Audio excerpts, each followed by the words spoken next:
একটা ছোট্ট ঘটনা শোনায় দেই তাইলে শেষ। আখিরাতের বাদশা আর দুনিয়ার বাদশার ভিতর পার্থক্য কি? বলখের বাদশা ছিলেন দুনিয়াবি বাদশা ইব্রাহিম ইবনে আদম রহমতুল্লাহি আলাইহি। আল্লাহ তাআলা তাকে বেলায়েতের নূর দান করছেন, নিয়ামত দান করছেন। তু বলকের বাদশাই ছেড়ে দিয়া জঙ্গলের ভিতর চলে গেছে আল্লাহর ইবাদত করার জন্য। ইবাদত চলতেছে তো হজের মৌসুম চলে আসছে। এখন সারা দুনিয়া থেকে আল্লাহর প্রেমিকেরা হজ করার জন্য বাইতুল্লাহর দিকে যায়। বাদশা ইব্রাহিম ইবনে আদম তিনিও জানতে পারছেন হজের মৌসুম শুরু হয়ে গেছে, মানুষ বাইতুল্লাহর সফরে যাইতেছে। তিনি নিয়ত করলেন আমিও বাইতুল্লাহর সফরে যাব। তবে সাধারণ মানুষরা যেই পথ ধরে যায় আমি সাধারণ মানুষের সেই পথ ধরে যাব না। কেন? কারণ তিনি শুনতে পাইছেন হজের মৌসুমে আল্লাহর সমস্ত পাগল প্রেমিকেরা বাইতুল্লাহর দিকে সফরে যায়। কোন পথ দিয়া যায়? যত আল্লাহর ওলিরা আছে তারা সব সময় সাগর অথবা পাহাড়ি রাস্তা ধরে হাঁটে, সাধারণ মানুষের পথ দিয়ে হাঁটে না। এই জন্য তিনিও নিয়ত করেছেন যদি আমি বাইতুল্লাহর সফরে যাই তো সাধারণ পথ দ্বারা মানুষ যেই রাস্তা দিয়ে হাঁটে এটা দিয়ে হাঁটবো না, আমিও সামুদ্রিক পথে অথবা পাহাড়ি রাস্তা দিয়ে যাব। কেন? ভাগ্য ভালো হলে কোনো আল্লাহর ওলির সাক্ষাৎ পাইতে পারি, ভাগ্য ভালো হলে কোনো আল্লাহর ওলির মোলাকাত হইয়া যাইতে পারে। এই জন্য বলকের বাদশা ইব্রাহিম ইবনে আদম তিনিও পাহাড় এবং সমুদ্রের মাঝখানের একটা রাস্তা ধরে বাইতুল্লাহর সফরের দিকে রওনা হয়ে যান। যাওয়ার পথে যাইতে যাইতে কয়েকদিন সময় পর ওনার সাথে খেজুর ছিল, ওনার সাথে পানি ছিল। খেজুর আর পানি যখন শেষ হয়ে যায় এখন পানির পিপাসা লাগা গেছে, পানি কোত্থেকে পান করবে? এই পাশে সমুদ্র, এই পাশে পাহাড়, কোথাও কোনো ঝর্ণা আছে কিনা তার সেই খবর জানা নাই। এই জন্য ডানে তাকান বামে তাকান, সমুদ্রের পানি তো লবণাক্ত, এগুলি পান করা যায় না। পান করলে পিপাসা আরো বাড়ে, পিপাসা কমে না, যেহেতু পানির মধ্যে লবণ আছে। এই জন্য তিনি এই পানি পান করতে পারতেছেন না। ডানে তাকান বামে তাকান, কোথাও কি পাহাড়ি ঝর্ণা টর্ণা দেখা যায় কিনা। ডানে বামে তাকানোর পর কিছুক্ষণ পর দেখে উঁচু একটা পাহাড়ের উপর একজন কালো বর্ণের মানুষ দেখা যায়। চলাফেরা করে উঠা বসা করে ভাবছেন যেহেতু উপরে মানুষ আছে তাহলে নিশ্চয় তার কাছে পানি থাকতে পারে, অথবা আশেপাশে কোনো পানির সন্ধানও তার কাছে থাকতে পারে। এই আশা নিয়ে ইব্রাহিম ইবনে আদম রহমতুল্লাহি আলাইহি সোজা চলে গেছেন ওই যুবকের কাছে। পাহাড়ের উপরে উঠা যায়া দেখে একজন মাত্র যুবক, চেহারা বড় কালো কৃষ্ণাঙ্গ, নাক চ্যাপ্টা বোচা, চেহারার কোনো মিল নাই, নাকের কোনো সাইজ নাই, ঠোঁটের কোনো মিল নাই, দাঁতের কোনো সাইজ নাই, আনসাইজ একজন মানুষ। কিন্তু চেহারার ভিতরে আল্লাহর পক্ষ থেকে যে ইমানের নূর দেওয়া হয়, হিদায়াতের নূর দেওয়া হয়, আল্লাহর মারিফাতের যে নূর দেওয়া হয়, এই আল্লাহর মারিফাতের নূর তার চেহারার ভিতর ঝলঝল করতেছে। আল্লাহু আকবার, আওয়াজ দিয়া পড়ুন আল্লাহু আকবার। ইব্রাহিম ইবনে আদম রহমতুল্লাহি আলাইহি ওই যুবক একটা পাথরের উপর বসা ছিল, হাতে ছিল একটা লাঠি, তার আশেপাশে ছিল কিছু ভেড়ার বকরি, এগুলি চড়ায়। ইব্রাহিম ইবনে আদম যায় তাকে সালাম দিলেন। সালাম দেওয়ার সাথে সাথে যুবক তাকে দেখে বলকের বাদশা ইব্রাহিম ইবনে আদম, ওই যুবকের সাথে তার আর কোনোদিন দেখা হয় নাই। তারপরও সালাম দেওয়ার সাথে সাথে যুবক সালামের জবাব দিয়ে জিজ্ঞেস করতেছেন নাম ধইরা, এ বলকের বাদশা ইব্রাহিম ইবনে আদম, তুমি তো বলকের বাদশাহী সেরা তুমি এই জায়গায় কেন আসলা? এটা তো তোমার জায়গা না, তোমার জায়গা তো বলকের বাদশাহের রাজপ্রাসাদে, সেই রাজপ্রাসাদ ছেড়ে তুমি এখানে কেন? তিনি বলেন আমি যুবককে বুঝাইলাম এত কথা বলার সময় নাই। তিনি বললেন যুবক ভাই, তোমার কাছে খাবারের জন্য পান করার জন্য কোনো পানি হবে নাকি? আমি বাইতুল্লাহর সফরে রওনা হয়ে গেছি, আমার কাছে পানি ছিল, খেজুর ছিল, সব শেষ হয়ে গেছে। এখন পিপাসায় জান যায় অবস্থা। দূর থেকে পাহাড়ের উপর তোমাকে নড়াচড়া করতে দেখলাম, মনে বড় আশা জাগলো, হয়তো তোমার কাছে পানি থাকতে পারে, অথবা পানির কোনো সন্ধান তোমার কাছে থাকতে পারে। এই আশা নিয়ে তোমার কাছে আসছি, অতএব তোমার কাছে কোনো পানি টানি আছে বা পানির কোনো সন্ধান আছে নাকি? এটা শুই না যুবক বলতেছে, এ বলকের বাদশা, আগে আমার কাছে তুমি বলো, তোমার কাছে পানি বড় মজা নাকি দুধ বড় মজা নাকি মধু বড় মজা? আল্লাহু আকবার বলেন। যুবক বলতেছেন তোমার কাছে কোনটা বড় সুস্বাদু লাগে, মজা লাগে? অর্থাৎ সবাই কেরাম থেকে বর্ণিত আছে এই 4 মাসের মধ্যে 3 মাস হলো লাগাতার, শাওয়াল, জিলকাদা, জিলহজ্জা। কেমন? এই 3 মাস লাগাতার সম্মানিত, মহিমান্বিত আল্লাহর কাছে। কেন? এই 3 মাসে হজের সফর করা হয়। হজের উদ্দেশ্যে এই 3 মাস মানুষ সফর করে। এই 3 মাস হলো হজের মাস। এমনি তো জিলহজ মাস হজ হয়, কিন্তু আগে হজের সফরটা শুরু হইতো শাওয়াল, রমজানের পরপরই মানুষ হজের জন্য সফর করতেন। তো হজ একটা মহান ইবাদত। এই মহান ইবাদতের কারণে আল্লাহ তাআলা যেই মাস থেকে হজের জন্য সফর শুরু, ওই মাসকে পর্যন্ত আল্লাহ তাআলা দামি বানাই দিয়েছেন। এই 3 মাস লাগাতার, জিলকাদা, জিলহজ, শাওয়াল সহ। আরেক মাস হলো রজব মাস। রজব মাস আল্লাহর কাছে দামি। কেন দামি? কয়েক কারণে রজব মাস দামি। এর মধ্যে প্রথম কারণ হলো রজব মাস আল্লাহর কাছে মহিমান্বিত, দামি। কেন? দুনিয়াতে নূহ আলাইহিস সালামের যুগে সর্বপ্রথম মূর্তি পূজা আবিষ্কার হয়। মূর্তি পূজা শুরু হয়, শিরিক ব্যাপক আকারে শুরু হয় নূহ আলাইহিস সালামের যুগ থেকে। এবং নূহ আলাইহিস সালামের যুগেই আল্লাহ তাআলা এক তুফানের মাধ্যমে আল্লাহর জমিন থেকে সর্বপ্রথম শিরিকের জবনিকাপাত ঘটান বিশাল মহাপ্লাবনের মাধ্যমে। কেমন? এই প্লাবন শুরু হয় রজব মাসের 1 তারিখে এবং এটা শেষ হয় মুহররম মাসের 10 তারিখে। তো যেহেতু রজব মাসে শুরু হয়েছে এই মূর্তি পূজা, শিরিক, এর বিরুদ্ধে আল্লাহ তাআলার পক্ষ থেকে একটা মহাপ্লাবন। কেমন? এই কারণে এটা যেহেতু শিরকের ধ্বংসের মাস, মূর্তির ধ্বংসের মাস এবং মুশরিকদের জবনিকাপাত ধ্বংসের মাস, এই জন্য এই মাসটা আল্লাহর কাছে মহিমান্বিত। আরেক কারণে এই মাস আল্লাহর কাছে মহিমান্বিত, সেই কারণ হলো এই রজব মাসের কোন এক তারিখে বর্ণিত আছে 26 তারিখ দিবাগত রাত, মানে 27 তারিখ, হ্যাঁ 27 তারিখ, চাঁদের 27 তারিখ রাতে আল্লাহ রসুল, আল্লাহ তাআলা আল্লাহ রসুলকে মেরাজ দান করছেন এই মাসে, রজব মাসে। তো যেহেতু রসুলকে মহামূল্যবান এক মেরাজ আল্লাহ তাআলা এই মাসে দান করেছেন, এই জন্য এই রজব মাসের আল্লাহর কাছে দাম। আরেকটা বিশেষ কারণে রজব মাসকে আল্লাহ তাআলা মহিমান্বিত ঘোষণা করেছেন। কেন? রজব মাস হলো রমজান মাসের দরওয়াজা। রমজান মাসের হাত ছানি দেয় এই রজব মাস। রজব মাস আসলে পরে ইমানদাররা রমজানের আগমনী বুঝতে পারে, রমজান আসতেছে। এই বাতাস ইমানদারদের মধ্যে রজব মাসে ছড়ায়া পড়ে, ইমানদাররা রমজানের আগমনী বুঝতে পারে এই রজব মাসে। এই জন্য রজব মাসকেই বলা হয় রমজানুল মুবারকের আগমনী মাস। সুবহানাল্লাহ বলেন। রজব মাস হলো রমজানুল মুবারকের আগমনী মাস। আসতেছে রমজান, আল্লাহ রজব দিছেন, বান্দাকে সতর্ক করতেছেন, বান্দা রজব থেকে তুমি প্রস্তুত হয়ে যাও, তোমাকে মহিমান্বিত এমন এক মাস দেওয়া হচ্ছে যেই মাসের শুরু দিয়া তুমি প্রবেশ করবা গুনার বোঝা মাথায় নিয়া, গুনাহগার হিসেবে। আর এই মাসটাকে সঠিকভাবে কাজে লাগাইলে তুমি বের হইবা গুনাহ মুক্ত, মাসুম হইয়া। আল্লাহু আকবার বলেন। আপনারা মেশিন দেখছেন না? কাপড় চোপড় ধোয়ার মেশিন আসেনি? কাপড় ধোয়ার মেশিন আসেনি আপনাদের বাসায়? বাসায় অনেকের বাসায় আছে। মানে পানি, সার্ফ এক্সেল পরিমাণ মতো দিয়া কাপড় চোপড় দিলে একেবারে ধুইয়া পরিষ্কার হইয়া শুকাইয়া বের হয়। আছে না নাই? একদম শুকাইয়া বের হয়, আপনি কিছু করা লাগবে না। ময়লা কাপড় দিবেন, পানি দিবেন, পাউডার দিবেন পরিমাণ মতো, এরপরে নিজে নিজে ধুইয়া একবারে বাতাসে শুকাইয়া আপনাকে ফ্রেশ করে দিবে। আপনি শুধু আয়রন করে পরবেন। হয়তো এরকম ব্যবস্থাও হইতে পারে বা উন্নত বিশ্বে এটা থাকতেও পারে যে একেবারে আয়রন হইয়া বের হবে, এই ব্যবস্থাও হইতে পারে, থাকতে পারে। বাকি পরিষ্কার হইয়া শুকাইয়া বের হয়, এটা তো আমরা দেখতেছি।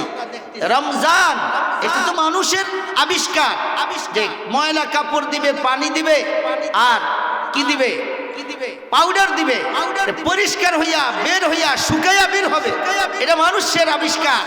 আর রমজানুল মুবারক আল্লাহর আবিষ্কার, এটা এমন মহিমান্বিত আবিষ্কার, আপনি যত ধরনের গুনার ময়লা শরীরে নিয়ে এই রমজানুল মুবারকের শুরু দিয়ে প্রবেশ করবেন, শেষে বের হবেন যদি মাঝখানের সময়টা আল্লাহর রাজি খুশি মতো রসুল যেইভাবে রমজান কাটাইতে বলছেন, বুজুর্গানে কেরাম সাহাবায়ে কেরাম যেইভাবে রমজান কাটাইছেন, এইভাবে যদি কাটাইতে পারেন তো বের হবেন ইনশাআল্লাহ। কোনো গুনাহ শরীরে থাকবে না, কোনো গুনার ময়লা শরীরে থাকবে না ইনশাআল্লাহ। ইনশাআল্লাহ বলেন। এই যে রমজান, একটা আমল করলে 70টা আমলের সওয়াব, নফল করলে ফরজের সওয়াব। এই রমজানের আগমনী মাস হলো রজব মাস। রজব মাস, এই জন্যই রজব মাস আসলে পরে আল্লাহ রাসূল দোয়া করতেন। কি দোয়া? আল্লাহুম্মা বারিক লানা ফি রজব ওয়া শাবান ওয়া বাল্লিগনা রমাদান। আল্লাহুম্মা বারিক লানা ফি রজব ওয়া শাবান ওয়া বাল্লিগনা রমাদান। সরকার নবী রজব মাস আসলে পরে আল্লাহর কাছে হাত উঠাইতেন, দোয়া করতেন। সাহাবায়ে কেরামকে দোয়া শিখাইছেন, নিজেও দোয়া পড়ছেন, পরিবার পরিজনকে দোয়া শিখাইছেন, সাহাবায়ে কেরামকে শিখাইছেন। আমার সাহাবীরা রজব মাস আসছে তো শাবান মাস আসছে, আল্লাহর কাছে দোয়া করো, আল্লাহুম্মা বারিক লানা ফি রজব ওয়া শাবান ওয়া বাল্লিগনা রমাদান। আয় আল্লাহ, আমার রজব মাসে, আমার শাবান মাসে আপনি বরকত দিয়া দেন। রজব এবং শাবানকে আয় আল্লাহ আপনি আমাদের জন্য বরকতময় বানান। কিসের বরকত? প্রথমত আমার হায়াতের ভিতরে বরকত দিয়া দেন, আমার হায়াতকে বরকত দিয়া লম্বা বানাই দেন। আয় আল্লাহ, রমজান হলো ইমানদারদের ইবাদতের ভরা মৌসুম। ইমানদারদের জন্য রমজান হলো বসন্ত, ইবাদতের জন্য রমজান হলো বসন্তকাল। ইবাদতের জন্য রমজান হলো মুমিনদের জন্য এক গনিমতের নিয়ামত। মুমিনরা গোটা 11 মাস দুনিয়ার কাজে ব্যস্ত থাকে, অলসতা থাকে, গাফলতের ভিতর থাকে, গোটা 11 মাস দুনিয়ার ভিতরে ডুইবা থাকে। এই জন্য আখিরাতের পথে, ইবাদতের পথে মুমিনরা পিছনে চলে যায়, পিছনে দূরে সইরা যায়, মুমিনরা অনেক পিছনে চলে যায়। এই জন্য রব্বুল আলামিন রমজানুল মুবারক দান করছেন। আমার বান্দা বান্দিরা 11 মাস তুমি ইবাদতের সাথে তোমার তেমন একটা বেশি সম্পর্ক ছিল না, এই জন্য তুমি অনেক পিছনে পড়ে গেছো। একটা রমজান মাস দিলাম, নফল ইবাদত করবা তো আমি আল্লাহ তাআলা এটাকে ফরজ বানাই দিব। আর যদি একটা ফরজ আদায় করো তো আমার পক্ষ থেকে 59টা ফ্রি দান করব। 59টা তোমাকে ফরজ আমি ফ্রি দান করে মোট 70টার সওয়াব তোমাকে দান করব। কেন? ওই যে 11 মাস তুমি অলসতায়, গাফলতে, দুনিয়ার ব্যস্ততায় ইবাদত ঠিকমতো করে অগ্রসর হইতে পারো নাই, তুমি পিছনে পড়ে গেছো। একটা মাস দিলাম যাতে এই এক মাসকে কাজে লাগায়া তুমি 11 মাসে যেতটুকু পিছনে চলে গেছো, এক মাসে যাতে তার চাইতে 70 গুণ আগায় যাইতে পারো। আল্লাহু আকবার বলেন, জোরে বলেন আল্লাহু আকবার। এই যে রমজান একে 70 নফল ফরজ হয়ে যায়। এই মাস আসতেছে তো আল্লাহ রাসূল আল্লাহর কাছে দোয়া করতেছেন, আয় আল্লাহ এই মাস তো কাছাকাছি এসে বসছে, এত কাছে আসার পরে যদি এই মাসটা হারাই ফেলি আর আমি যদি মারা যাই, হায়াত শেষ হয়ে যায়, তাহলে বিশাল এক মহা নিয়ামত থেকে বঞ্চিত হয়ে গেলাম খুব কাছাকাছি আসার পরে। যারা জাল দিয়া পুকুরে মাছ ধরে, তারপরে বিলে যারা মাছ ধরে, জাল মারছে, জালের মধ্যে বড় মাছ পড়ছে, মাছ পড়ার পরে উনি নামছে ধরার জন্য, মনে করেন ডুবাইয়া খুব কষ্ট করে মাছটা ধরছে, ধইরা নিয়ে আসছে, এখন ব্যাগে ঢুকাবে বা এই বস্তার ভিতর ঢুকাবে। এই ঢুকানোর সময় যদি মাছটা হাত থেকে লাফ দিয়া বা চাটি দিয়া চলে যায়, কনসেই লোকটার মনটা কেমন লাগবে? জালে না পড়তো এটাই একটা কথা, অথবা জাল থেকে বের করার সময় ছুটে গেছে তাও একটা কথা। জালে পড়লো, ধরলাম, একেবারে পারে নিয়ে আসলাম, এখন ব্যাগে ঢুকাবো, এমন সময় যদি এটা লাড়া দিয়ে হাত থেকে ছুটে যায়, এই আফসোসটা কত বড় আফসোস আপনি বলেন। এই কষ্টটা যারা পাইছে তাদেরকে ছাড়া বাকিরা এই কষ্ট বুঝবে না, যে এটা কত কষ্ট, কত মেহনত এবং কি পরিমাণ আঘাত। তো আল্লাহ রসুল বুঝাইতে চান যে তুমি 11টা মাস কষ্ট করে করে করে করে এই অগ্রসর হইছ, আর একটা মাস বা 2টা মাস পরে সেই রমজান, যেই রমজানে তোমার নফলগুলি ফরজের মূল্যায়ন আইসা যায়, ফরজ নফলগুলি ফরজ হয়ে যায়, আর একটা ফরজের সাথে 59টা ফরজ আল্লাহর পক্ষ থেকে ফিরিয়ে দেওয়া হয়। এমন একটা ইবাদতের মহান সুযোগ আর নিয়ামত তোমার কাছাকাছি এসে পড়ছে। এখন যদি তুমি এই দুনিয়া থেকে চলে যাও কাছাকাছি এসা, তাহলে এটা তোমার জন্য পুরা কপাল আর বদনসিব। এই জন্য রসুল দোয়া করতেন এবং উম্মতকে দোয়া শিখাইছেন, উম্মত এই মাস কাছে এসে পড়ছে, দোয়া করো আল্লাহর কাছে, আল্লাহুম্মা বারিক লানা ফি রজব ওয়া শাবান ওয়া বাল্লিগনা রমাদান। আয় আল্লাহ, আমার হায়াতে বরকত দেন রজব মাসে, শাবানে আমার হায়াতে বরকত দেন। দ্বিতীয়ত আমার স্বাস্থ্যে বরকত দেন, আমাকে সুস্থতার নিয়ামত দান করেন। তৃতীয়ত আমার ঈমান এবং আমলের ভিতরে বরকত দিয়া দেন। কারণ রমজান তো পাইতে চায় ইমানদার আমলের জন্য আর ইবাদতের জন্য। রমজান কেন পাইতে চাই আমরা? আমলের জন্য, ইবাদতের জন্য।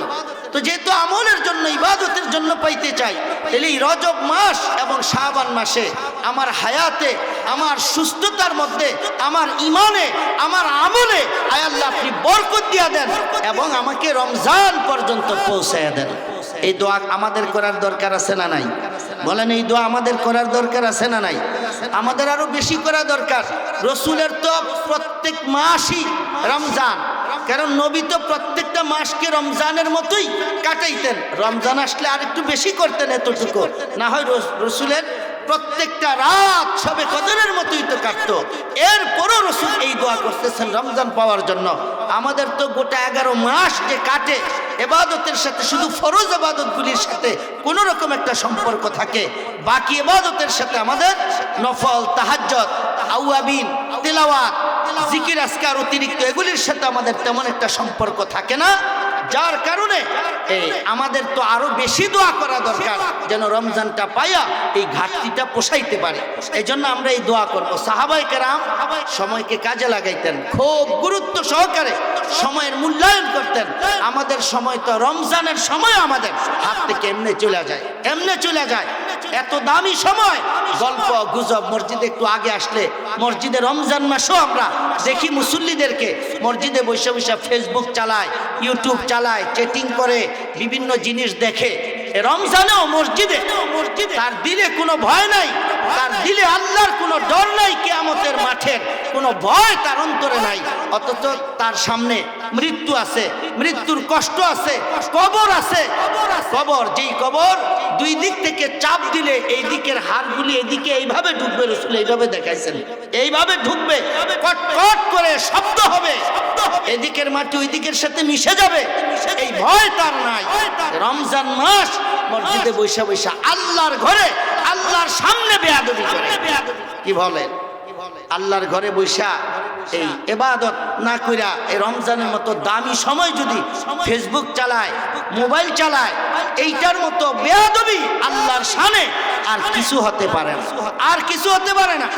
এই জন্য সময়কে এখন থেকে দামি বানানোর চেষ্টা করেন, এখন থেকে প্রস্তুতি নেওয়ার চেষ্টা করেন।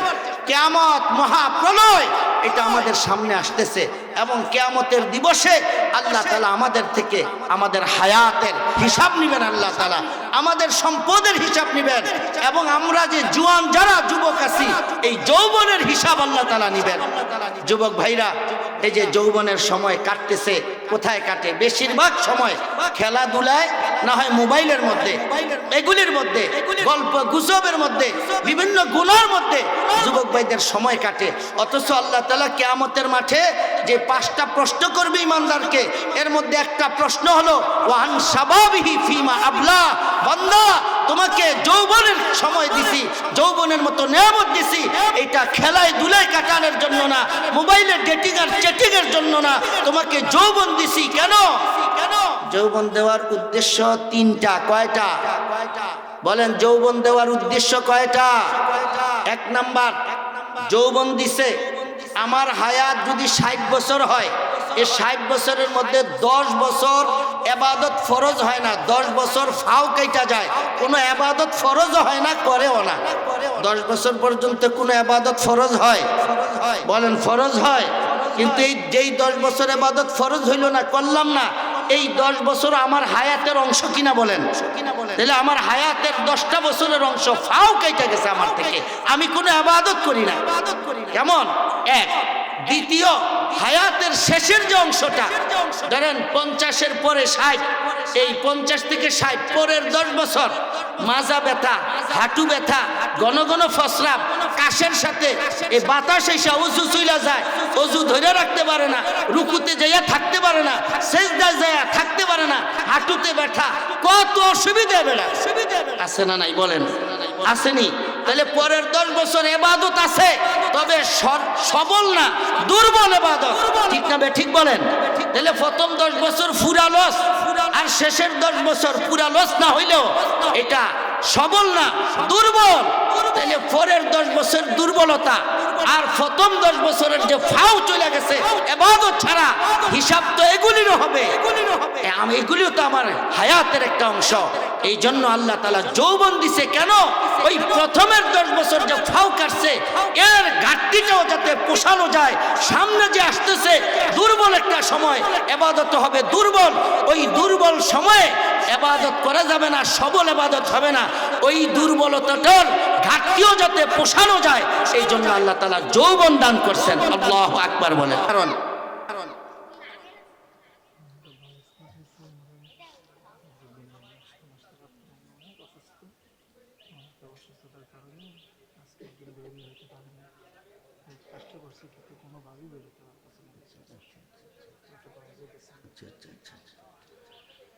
তো যৌবন আল্লাহ কেন দিছেন? 3 নাম্বার যৌবন দান করার কারণ হলো, আল্লাহ তাআলা যৌবন দান করছেন বান্দাকে আল্লাহর জমিনে আল্লাহর দ্বীন কায়েমের জন্য যেই জিহাদ করা দরকার, যেই লড়াই করা দরকার, ওই লড়াই আর ওই জিহাদ বাচ্চা দ্বারাও হয় না, কোনো বৃদ্ধ মানুষ দ্বারাও হয় না। কেন? অস্ত্র বহন করতে হয়, বুলেটের সামনে দাঁড়াইতে হয়, অস্ত্র বহন করে বুলেট শত্রুর বুকের মধ্যে মারতে হয়।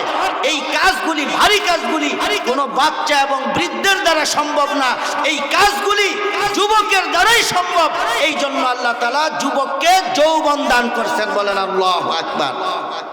তাহলে যৌবন দান করছেন প্রথম 10 বছরের ইবাদত করে ঘাটতি পোষানোর জন্য, পরের 10 বছরের দুর্বলতার ঘাটতি জোয়ান থাকতে ইবাদত করে পোষানোর জন্য, আল্লাহর জমিনে আল্লাহর দ্বীন কায়েমের জন্য, শত্রুর বিরুদ্ধে লড়াই আর জিহাদ করার জন্য। ঠিক না? ঠিক বলেন। আমাদের যুবকরা জিহাদ করবে কি? বিড়ি টানতে টানতে চেহারা ভাঙা ফেলাইছে, ইয়াবা খাইতে খাইতে, তারপরে ট্যাবলেট খাইতে খাইতে শরীরের শক্তি শেষ, যতটুকু আছে এতটুকু নেতার পিছনে আমার ভাই তোমার ভাই বলতে বলতে ভিটামিন সব শেষ। জিহাদ করতে যাইতে বললে এবারে আর বিস্তার থেকে উঠতে পারে না। কথা কোন? ঠিক না? ঠিক। এই জন্য যুবকদেরকে বলি, সতর্ক করতে বলি যে এই জোয়ানিটা, এই যৌবনের সময়টা, এটাকে হেলায় নষ্ট করে দিও না ভাই। এটা আল্লাহর জন্য রেডি রাখো, এটা আল্লাহর জমিন আল্লাহর দ্বীন কায়েমের জন্য রেডি রাখো। ইমাম মেহেদী আসতেছে, তাকে বরণ করতে হবে, তাকে সাধুবাদ জানাইতে হবে, ঠিক না ঠিক? ইমাম মেহেদী আসবে, উনি তো কাফেলা নিয়ে আসবে না, ইমাম মেহেদী নেতা আসবে, কর্মী তো আমরাই হব, ঠিক না ঠিক? ইমাম মেহেদী সিপাহ সালার হবে, সৈনিক কারা হবে? আজকের যুবকরাই সৈনিক হবে, ঠিক না ঠিক? আল্লাহর জমিনে আল্লাহর দ্বীন কায়েমের জিহাদ এই যুবকেরা করবে, ইনশাআল্লাহ করবে, ইনশাআল্লাহ, ইনশাআল্লাহ। হাত উঠাই, ইনশাআল্লাহ, হাত নামাই। এজন্য সময়কে কাজে লাগাই, সময়কে খুব কাজে লাগাই। সাহাবায়ে কেরাম সময়কে খুব কাজে লাগাইতো। আব্দুল্লাহ ইবনে ওমর রাদিয়াল্লাহু তাআলা আনহু বড় ফকি সাহাবী ছিলেন। আব্দুল্লাহ ইবনে ওমর যুদ্ধের কাফেলা নিয়া রণাঙ্গনে যাইতেছেন, এক জায়গায় কবর দেখা দাঁড়াই গেছে, দাঁড়াইয়া এই ঘোড়ার পিঠ থেকে নাইমা 2 রাকাত নামাজ পড়ছে, 2 রাকাত নামাজ পড়ছে। পুরা কাফেলা কিছুই বুঝে না কিসের নামাজ পড়লো, কবরস্থানের পাশে কবর দেখা। এই জন্য কেউ অনুসরণও করে না, যেহেতু বুঝতে পারতেছে না উনি কোন নামাজ পড়তেছেন। নামাজ শেষ হওয়ার পরে সবাই ধরছে, আপনি এটা কিসের নামাজ পড়লেন, এটা কোন নামাজ আপনি পড়লেন? তো উনি জবাব দিচ্ছেন, এটা কোন নামাজ পড়ছি জানো? উনি চোখের পানি ছেড়ে দিয়ে বলছে, এটা সেই নামাজ পড়ছি যেই নামাজের ব্যাপারে কবরবাসী আক্ষেপ করতেছে। বলে বুঝায় বলেন। তখন বলছে, সরকার নবী জনাবে মুহাম্মদুর রাসূলুল্লাহ সাল্লাল্লাহু আলাইহি ওয়াসাল্লামের জবানে মুবারক থেকে আমি এই কথা শুনছি। কি? আল্লাহর পয়গম্বর বলেন, এই কবরবাসীরা কিয়ামত পর্যন্ত আল্লাহর কাছে আফসোস করতে থাকবে আর বলতে থাকবে, আল্লাহ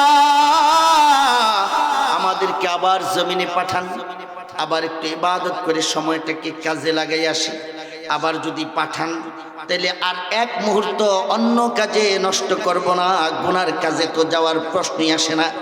ঘরে বৈশা বৈশা আড্ডা দেওয়ার সময় নষ্ট করব না, ইবাদত করব। কিন্তু তারা আল্লাহর কাছে এটা বলতেই থাকবে আর আফসোস করতে থাকবে, কিন্তু একবার সুবহানাল্লাহ বলে তার সওয়াব আমল নামায় উঠাইতে পারবে না, কারণ তাদের মৃত্যুর সাথে সাথে আমল নামা বন্ধ হয়ে গেছে। এই জন্য রসুল বলেন, কিয়ামত পর্যন্ত কবরবাসী আল্লাহর কাছে শুধু আফসোস করবে আর ফরিয়াদ করবে, কিন্তু তাদের ফরিয়াদ আর গ্রহণ করা হবে না। কাউকে দুনিয়াতে আর ইবাদত করার জন্য পাঠানো হবে না। আব্দুল্লাহ ইবনে ওমর বলেন, এই কবর দেখা আল্লাহর পয়গম্বরের এই হাদিসটা আমার মনে পড়ে গেছে। এই কবরবাসী কিয়ামত পর্যন্ত আফসোস করতে থাকবে, কিন্তু আফসোস করলেও এক মুহূর্তের জন্য দুনিয়াতে পাঠানো হবে না। আর যদি কিয়ামত পর্যন্ত তাসবিহ পাঠ করতে থাকে, একটা তাসবিহর সওয়াব আর আমলনামায় লেখা হবে না। এই জন্য আব্দুল্লাহ ইবনে ওমর চোখের পানি ছেড়ে দেয়া বলেন, আমি তো জীবিত আছি বা হায়াতে আছি, এখন আমি ইচ্ছা করলে একবার সুবহানাল্লাহ পড়লে, একবার আলহামদুলিল্লাহ পড়লে আমার আমলনামায় সওয়াবটা লেখা হয়। কিয়ামত পর্যন্ত কবরবাসী আফসোস করবে, আমি তো আফসোস করা লাগে না, আমি তো কিছু করার সুযোগ আছে। এই জন্য তাদেরকে দেখা 2 রাকাত নামাজ আমি পড়লাম, আল্লাহর কাছে যাতে আমার আফসোস করা না লাগে। 2 রাকাত নামাজ পড়া 2 রাকাত নামাজের সওয়াব আমার আমল নামায় উঠাইলাম, যেন কবরে গিয়ে আমার আফসোস করা না লাগে, যেন কবরে আমার আফসোস করা না লাগে। আমার সময়কে আমি কাজে লাগাইলাম, কাজে লাগাইলাম। এবং আল্লাহ রাসূল বলছেন এক হাদিসে যে বান্দা যখন তার সময়কে বিভিন্ন ইবাদতের মধ্যে কাজে লাগায়, তো আল্লাহ তাআলা বান্দাকে আখিরাতের বাদশা বানাই দেয়। সুবহানাল্লাহ বলেন। কিসের বাদশা বানায়? কিসের? আখিরাতের বাদশা। কিসের বাদশা বলেন? আখিরাতের। অল্প কয়েক মিনিট। আখিরাতের বাদশা বানাবে বান্দা যখন সময়কে এইভাবে কাজে লাগাবে ইবাদতের মধ্যে, আল্লাহ তাআলা বান্দাকে আখিরাতের বাদশা বানাবে, দুনিয়ার বাদশা না। কেন? দুনিয়ার বাদশা যতদিন ক্ষমতার চেয়ারে বসে ততদিন সম্মান চাই, মানুষ ইচ্ছাই করুক অনিচ্ছাই করুক, যতদিন চেয়ারে থাকে গদিতে থাকে ততদিন সম্মান। আর চেয়ার আর গদি যদি চইলা যায় তো জুতার বাড়ি আসতেও দেরি হয় না, ঠিক না ঠিক? এই জন্য দুনিয়ার বাদশা হইলে যতক্ষণ বাদশা ততক্ষণ সম্মান, বাদশাহী নাই সম্মানও নাই, অপরাধের এবং অপমানের মালা তার গলায় আসে, জুতাও আসে। আসে না নাই? বলেন আসে না নাই? কিন্তু আখিরাতের বাদশা আল্লাহ তাআলা বানায়। আখিরাতের বাদশা কারা? আল্লাহু আকবার। একটা ছোট্ট ঘটনা শোনায় দেই তাইলে শেষ। আখিরাতের বাদশা আর দুনিয়ার বাদশার ভিতর পার্থক্য কি? বলখের বাদশা ছিলেন দুনিয়াবি বাদশা ইব্রাহিম ইবনে আদম রহমতুল্লাহ আলাইহি। আল্লাহ তাআলা তাকে বেলায়েতের নূর দান করছেন, নিয়ামত দান করছেন। তু বলকের বাচ্চাই ছেড়ে দিয়া জঙ্গলের ভিতর চলে গেছে আল্লাহর ইবাদত করার জন্য। ইবাদত চলতেছে, তু হজের মৌসুম চলে আসছে। এখন সারা দুনিয়া থেকে আল্লাহর প্রেমিকেরা হজ করার জন্য বাইতুল্লাহর দিকে যায়। বাদশাহ ইব্রাহিম ইবনে আদম তিনিও জানতে পারছেন হজের মৌসুম শুরু হয়ে গেছে, মানুষ বাইতুল্লাহর সফরে যাইতেছে। তিনি নিয়ত করলেন আমিও বাইতুল্লাহর সফরে যাব। তবে সাধারণ মানুষরা যেই পথ ধরে যায়, আমি সাধারণ মানুষের সেই পথ ধরে যাব না। কেন? কারণ তিনি শুনতে পাইছেন হজের মৌসুমে আল্লাহর সমস্ত পাগল প্রেমিকেরা বাইতুল্লাহর দিকে সফরে যায়। কোন পথ দিয়া যায়? যত আল্লাহর ওলিরা আছে তারা সব সময় সাগর অথবা পাহাড়ি রাস্তা ধরে হাঁটে, সাধারণ মানুষের পথ দিয়ে হাঁটে না। এই জন্য তিনিও নিয়ত করেছেন যদি আমি বাইতুল্লাহর সফরে যাই তো সাধারণ পথ দ্বারা মানুষ যেই রাস্তা দিয়ে হাঁটে এটা দিয়ে হাঁটবো না, আমিও সামুদ্রিক পথে অথবা পাহাড়ি রাস্তা দিয়ে যাব। কেন? ভাগ্য ভালো হলে কোনো আল্লাহর ওলির সাক্ষাৎ পাইতে পারি, ভাগ্য ভালো হলে কোনো আল্লাহর ওলির মোলাকাত হইয়া যাইতে পারে। এই জন্য বলকের বাচ্চা ইব্রাহিম ইবনে আদম তিনিও পাহাড় এবং সমুদ্রের মাঝখানের একটা রাস্তা ধরে বাইতুল্লাহর সফরের দিকে রওনা হয়ে যান। যাওয়ার পথে যাইতে যাইতে কয়েকদিন সময় পর ওনার সাথে খেজুর ছিল, ওনার সাথে পানি ছিল। খেজুর আর পানি যখন শেষ হয়ে যায়, এখন পানির পিপাসা লাগা গেছে, পানি কোত্থেকে পান করবে? এই পাশে সমুদ্র, এই পাশে পাহাড়, কোথাও কোনো ঝর্ণা আছে কিনা তার সেই খবর জানা নাই। এই জন্য ডানে তাকান বামে তাকান, সমুদ্রের পানি তো লবণাক্ত, এগুলি পান করা যায় না। পান করলে পিপাসা আরো বাড়ে, পিপাসা কমে না, যেহেতু পানির মধ্যে লবণ আছে। এই জন্য তিনি এই পানি পান করতে পারতেছেন না। ডানে তাকান বামে তাকান, কোথাও কি পাহাড়ি ঝর্ণা টর্ণা দেখা যায় কিনা। ডানে বামে তাকানোর পর কিছুক্ষণ পর দেখে উঁচু একটা পাহাড়ের উপর একজন কালো বর্ণের মানুষ দেখা যায়। চলাফেরা করে উঠা বসা করে ভাবছেন যেহেতু উপরে মানুষ আছে তাহলে নিশ্চয় তার কাছে পানি থাকতে পারে, অথবা আশেপাশে কোনো পানির সন্ধানও তার কাছে থাকতে পারে। এই আশা নিয়ে ইব্রাহিম ইবনে আদম রহমতুল্লাহ আলাইহি সোজা চলে গেছেন ওই যুবকের কাছে। পাহাড়ের উপরে উঠা যায়া দেখে একজন মাত্র যুবক, চেহারা বড় কালো কৃষ্ণাঙ্গ, নাক চ্যাপ্টা বোচা, চেহারার কোনো মিল নাই, নাকের কোনো সাইজ নাই, ঠোঁটের কোনো মিল নাই, দাঁতের কোনো সাইজ নাই, আনসাইজ একজন মানুষ। কিন্তু চেহারার ভিতরে আল্লাহর পক্ষ থেকে যে ইমানের নূর দেওয়া হয়, হিদায়াতের নূর দেওয়া হয়, আল্লাহর মারিফাতের যে নূর দেওয়া হয়, এই আল্লাহর মারিফাতের নূর তার চেহারার ভিতর ঝলঝল করতেছে। আল্লাহু আকবার, আওয়াজ দিয়া পড়ুন আল্লাহু আকবার। ইব্রাহিম ইবনে আদম রহমতুল্লাহ আলাইহি ওই যুবক একটা পাথরের উপর বসা ছিল, হাতে ছিল একটা লাঠি, তার আশেপাশে ছিল কিছু ভেড়ার বকরি, এগুলি চড়ায়। ইব্রাহিম ইবনে আদম যায় তাকে সালাম দিলেন। সালাম দেওয়ার সাথে সাথে যুবক তাকে দেখে বলকের বাদশা ইব্রাহিম ইবনে আদম, ওই যুবকের সাথে তার আর কোনোদিন দেখা হয় নাই। তারপরও সালাম দেওয়ার সাথে সাথে যুবক সালামের জবাব দিয়ে জিজ্ঞেস করতেছেন নাম ধইরা, এ বলকের বাদশা ইব্রাহিম ইবনে আদম, তুমি তো বলকের বাদশাহী সেরা তুমি এই জায়গায় কেন আসলা? এটা তো তোমার জায়গা না, তোমার জায়গা তো বলকের বাদশাহের রাজপ্রাসাদে, সেই রাজপ্রাসাদ ছেড়ে তুমি এখানে কেন? তিনি বলেন আমি যুবককে বুঝাইলাম এত কথা বলার সময় নাই। তিনি বললেন যুবক ভাই, তোমার কাছে খাবারের জন্য পান করার জন্য কোনো পানি হবে নাকি? আমি বাইতুল্লাহর সফরে রওনা হয়ে গেছি, আমার কাছে পানি ছিল, খেজুর ছিল, সব শেষ হয়ে গেছে। এখন পিপাসায় জান যায় অবস্থা। দূর থেকে পাহাড়ের উপর তোমাকে নড়াচড়া করতে দেখলাম, মনে বড় আশা জাগলো, হয়তো তোমার কাছে পানি থাকতে পারে, অথবা পানির কোনো সন্ধান তোমার কাছে থাকতে পারে। এই আশা নিয়ে তোমার কাছে আসছি, অতএব তোমার কাছে কোনো পানি টানি আছে বা পানির কোনো সন্ধান আছে নাকি? এটা শুই না যুবক বলতেছে, এ বলকের বাদশা, আগে আমার কাছে তুমি বলো, তোমার কাছে পানি বড় মজা নাকি দুধ বড় মজা নাকি মধু বড় মজা? আল্লাহু আকবার বলেন।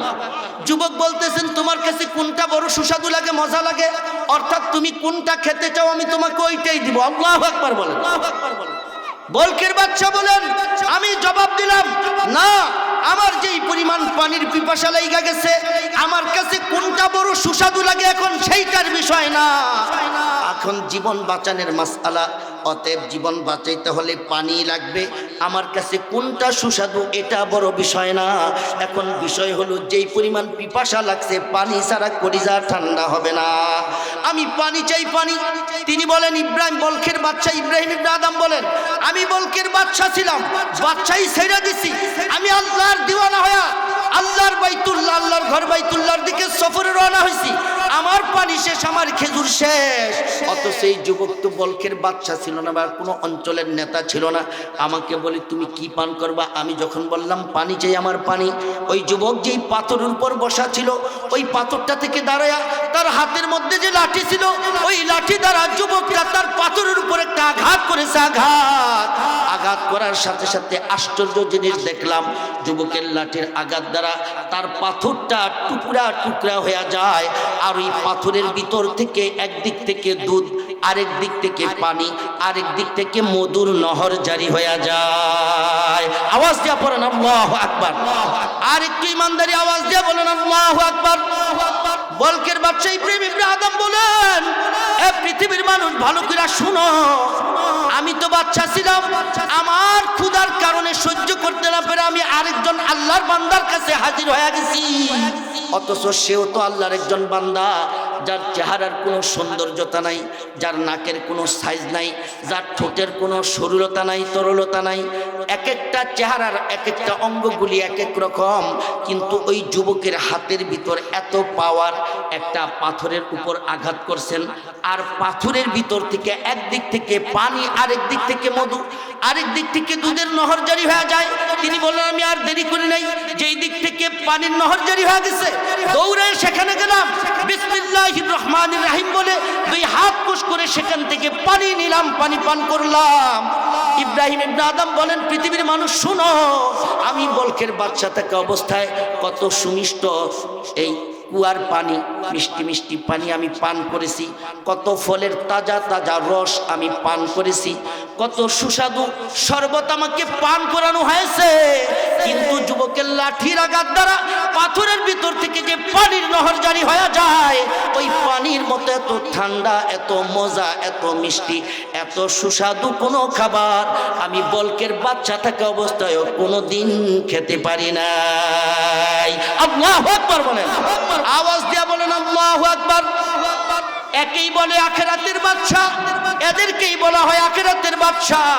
দুনিয়ার বাদশার খাদ্য শেষ হয়ে গেছে, যুবকের কাছে আসছে, যুবকের হাতের লাঠির আঘাত দ্বারা পাথরের ভিতর থেকে দুধ আর পানি আর মধুর নহর জারি হয়ে যায়। অথচ বর্তমান বিশ্বের যত বড় বড় রাজা আছে, বাদশা আছে, ওরা যদি সব এক জায়গায় হইয়া বড় কোনো লাঠি নিয়ে সবাই একসাথে যদি কোনো পাথরের উপর আঘাত করে, ওই পাথরের ভিতর থেকে এক ফোঁটা কষ আর রস বের হবে কিনা বলেন? আওয়াজ দিয়া বলেন, বের হবে? যদি ভারতের টাই ফিটায় বের হবে নি?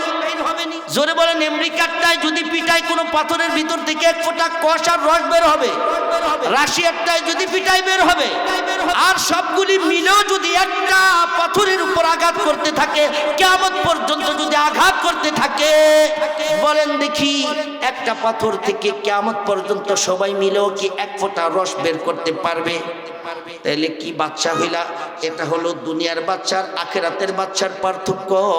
আল্লাহ তাআলা বলেন, মা ইয়াজালু আবদি ইয়াতাকাররাবু ইলাইয়া বিন নওয়াফিল হাত্তা আহবাবতুহু ফাইজা আহবাবতুহু কুনতু বাসরাহুল্লাযী ইবসিরু বিহি কুনতু সামাহুল্লাযী ইয়াসমাউ বিহি কুনতু ইয়াদাহুল্লাতী ইয়াবতিশু বিহা কুনতু রিজলাহুল্লাতী ইয়ামশি বিহা।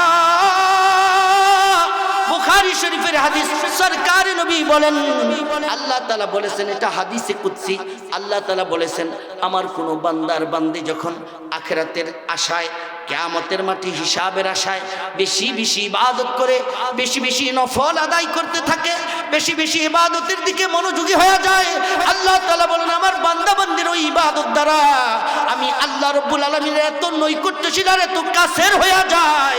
আল্লাহ তাআলা বলেন, আমার বান্দা আমি আল্লাহর, আমি রবের কাছে আসতে আসতে এত কাছে এসে যায়, এক পর্যায়ে আমি রব্বে কাবা, আমি রব্বুল আরশিল আযীম আমার বান্দার প্রেমে পড়ে যাই, বান্দাকে ভালোবাসতে শুরু করে দেই। আল্লাহু আকবার বলেন। কে ভালোবাসবে? বলেন কে ভালোবাসবে? আপনি আমল করেন, আপনি গুনাহ ছাড়েন, আপনি কারো কাছে ভালোবাসা পাওয়ার জন্য ধর্ণা দিতে হবে না, আল্লাহ আপনাকে ভালোবাসবে। আর রব যখন কাউকে ভালোবাসে তো জিবরাইলকে বলে, জিবরাইল এই যে দুনিয়ায় যুবক চলতেছে আমি তাকে ভালোবাসি, তুমিও তাকে ভালোবাসো। আল্লাহু আকবার বলবেন না? আওয়াজ দিয়ে পড়েন আল্লাহু আকবার। জিবরাইল আলাইহিস সালাম আকাশের ফেরেশতাদেরকে ঘোষণা করে, আল্লাহ এই লোককে ভালোবাসে, আমিও তাকে ভালোবাসি, তোমরাও তাকে ভালোবাসো। আল্লাহু আকবার। জমিনের ফেরেশতাদেরকে বলে জিবরাইল আলাইহিস সালাম, এই লোক আল্লাহর প্রিয়, ইবাদতের মাধ্যমে আল্লাহর প্রিয় হয়ে গেছে, আল্লাহ তাকে ভালোবাসে, আমি জিবরাইল তাকে ভালোবাসি, আকাশের ফেরেশতারা তাকে ভালোবাসে, তোমরা জমিনের ফেরেশতারাও তাকে ভালোবাসতে থাকো। আল্লাহু আকবার। যুবক, তোমাকে যদি আল্লাহ ভালোবাসে, জিবরাইল আলাইহিস সালাম ভালোবাসে, আকাশের ফেরেশতারা ভালোবাসে, আর জমিনের ফেরেশতা ভালোবাসে, 2 টাকার নর্তকী তোমাকে ভালো না বাসলেও তোমার কিচ্ছু যায় আসে না। কথা বলে ঠিক না বেঠে? সুতরাং পৃথিবীর কারো ভালোবাসা আমাদের প্রয়োজন নাই।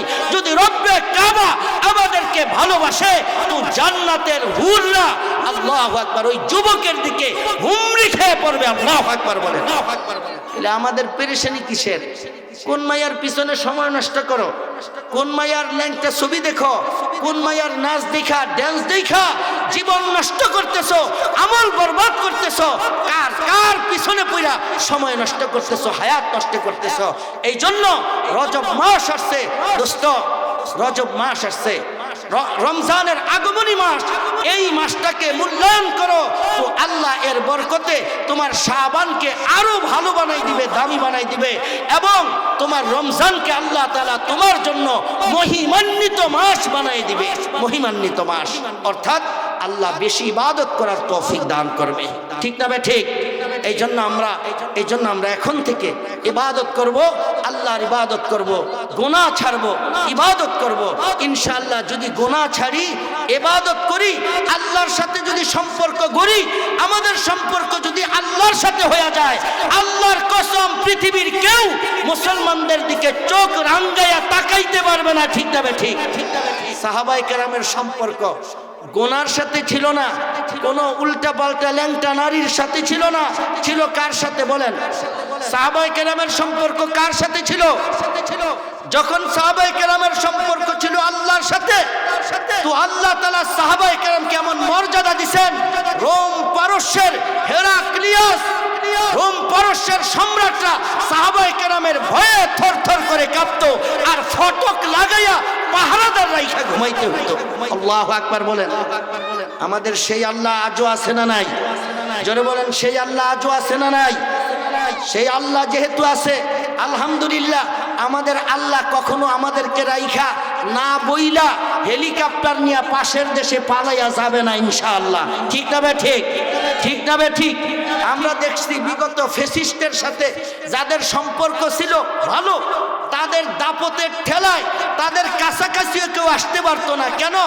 তাদের সরকার ছিল ক্ষমতায়, সরকারের সাথে ছিল তাদের সম্পর্ক, তো সরকারের সাথে সম্পর্ক থাকার কারণে সরকারের পাওয়ারটা তারাও আমাদের সাথে দেখাইতো। ঠিক না বে ঠিক?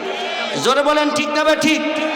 সরকারের পাওয়ার তারা দেখাইতো সম্পর্কের কারণে, কিন্তু সরকার নিজেই যখন বিপদে পড়ছে তখন আর তাদেরকে বইলেও যেতে পারে নাই, নিজে নিজে পালাইছে। তারাও বিপদে পড়ে তারাও টাকা পয়সা দিয়া লাইন করে ফালাইছে। কথা বলেন ঠিক না বে ঠিক? আমাদের সম্পর্ক যদি আল্লাহর সাথে হয়ে যায়, আল্লাহর কসম আমাদের আল্লাহও পালাইতে হবে না, আমরাও পালাইতে হবে না। আল্লাহ ছিলেন, আছেন, থাকবেন, আমরা আছি, আমরা থাকবো ইনশাআল্লাহ। বলেন বলেন ইনশাআল্লাহ। আমরা পালানো লাগবে না। মালিকের সাথে সম্পর্ক ভালো হয়ে গেলে আমাদের ভয়ে অন্যরা পালাবে, আর যাদের ভয়ে আমরা পালানোর চিন্তা করি, ইনশাআল্লাহ আল্লাহর সাথে সম্পর্ক ঠিক হয়ে গেলে আমাদের ভয়ে তারা পালাবে। ঠিক না ঠিক? জোরে বলেন ঠিক না ঠিক? এখন তো তারা ক্ষমতা দেখায়, এখন শত্রুরা ক্ষমতা দেখায়। কেউ ইন্ডিয়ায় মুসলমানদের সাথে ক্ষমতা দেখায়, মুসলমানদের মসজিদ ভেঙ্গে দেয়, মুসলমানদের বাড়িঘর ভেঙ্গে দেয়, মুসলমানদেরকে কুরবানি করতে দেয় না। আছে না নাই? কেউ বার্মায় ক্ষমতা দেখায়, বারবার মুসলমানদেরকে নিজের বাড়ি করে থাকতে দেয় না, বাংলাদেশে উদ্বাস্ত করে পাঠাইছে, রিফিউজি করে পাঠাইছে, আছে না নাই? ফিলিস্তিনে ক্ষমতা দেখায়, ফিলিস্তিনের মুসলমানদের নিজের দেশে নিজেদেরকে মাজলুম করে রাখছে, নিজের দেশে নিজেদেরকে মাজলুম করে রাখছে। ইহুদিরা শক্তি দেখায়, পাওয়ার দেখায়, আছে না নাই? তাদেরকে মনে রাখতে হবে, তাদেরকে মনে রাখতে হবে পাওয়ার আমাদেরও ছিল, ঠিক না? ঠিক বলেন, পাওয়ার আমাদের ছিল কি ছিল না? হ্যাঁ, মক্কার কাফেররা আমাদের সাথে জুলুম করছে একটা সময়, এক পর্যায়ে গোটা মক্কাকে আল্লাহর পয়গম্বরের নেতৃত্বে সাহাবায়ে কেরাম বিজয় করছে কিনা বলেন, জোরে বলেন, করছে কিনা? তাইলে গোটা পৃথিবীতে মুসলমানদের শাসন ছিল, মুসলমানদের ক্ষমতা ছিল, কথা বলেন ঠিক না ঠিক? যদি আল্লাহর সাথে সম্পর্ক ঠিক হয়ে যায়, আমাদের ক্ষমতা আবারও এসে যাবে, তোমাদের পালানের টাইম থাকবে না। জোরে বলেন ঠিক না ঠিক? জোরে বলেন ঠিক না ঠিক? শুধু আল্লাহর সাথে সম্পর্কটা হইতে দেরি, আর আমাদের পাওয়ার দেখতে আর দেরি হবে না, ইনশাআল্লাহ বলেন, জোরে বলেন ইনশাআল্লাহ। এই জন্য যুবক ভাইদেরকে বলি, ইমান আমল ঠিক রেখা, ইমান আমল সহি রেখা, যত বেশি পারা যায় আমল করো, সময়কে কাজে লাগাও, রজব মাসের গুরুত্ব অনুধাবন করো, শাবান মাসের গুরুত্ব অনুধাবন করো, রমজানের প্রস্তুতি গ্রহণ করো। এক রমজান দিয়া ইনশাআল্লাহ আখিরাতের বাদশা হইতে বেশি কিছু লাগবে না, ঠিক না? ঠিক বলেন, আখিরাতের বাদশা হওয়ার জন্য বেশি কিছু লাগবে না। এই জন্য উপস্থিত হাজিরিন, আমরা রজব মাস, আবারও বারবার এই কথাটা বারবার বলতেছি, এটা রজব মাস, আল্লাহ তাআলা নিষেধ করছেন বান্দাকে, ফালা তাজলিমু ফিহিন্না আনফুসাকুম। আল্লাহ তাআলা বলছেন, বান্দা এই রজব মাসে আর মহিমান্বিত আরো যে 3টা মাস আছে, এই 4 মাসের মধ্যে তোমরা তোমাদের নফসের উপর জুলুম করো না, অর্থাৎ কোনো গুনাহ যাতে এই 4 মাসে তোমাদের না হয়। এই 4 মাস যদি গুনাহ থেকে বাঁচাইয়া তুমি তোমাকে রাখতে পারো, বাকি 8 মাস আমি আল্লাহ হাতে ধরে ধরে তোমার গুনাহ থেকে বাঁচাবো। আল্লাহু আকবার বলেন, বলেন আল্লাহু আকবার। আমরা যদি মহিমান্বিত 4 মাস নিজেকে আল্লাহর নাফরমানি থেকে বাঁচাইতে পারি, এই 4 মাসে আল্লাহ এমন একটা পাওয়ার, ইমানি শক্তি দান করবে যে হাতে ধইরা ধইরা আল্লাহ আমাদেরকে বাকি জিন্দেগি গুনাহ থেকে বাঁচাই রাখবে। আল্লাহু আকবার বলেন। তাহলে এই 4 মাস, রজব মাস শুরু, আমরা গুনাহ থেকে বাঁচতে রাজি আছি তো ইনশাআল্লাহ? গুনাহ ছাড়বো তো ইনশাআল্লাহ? আল্লাহ তাআলা আমাদেরকে কবুল করেন, আল্লাহ তাআলা আমাদেরকে বেশি বেশি আমল করার তৌফিক দান করেন। ওয়া আখিরুদ দাওয়ানা আলহামদুলিল্লাহি রাব্বিল আলামিন।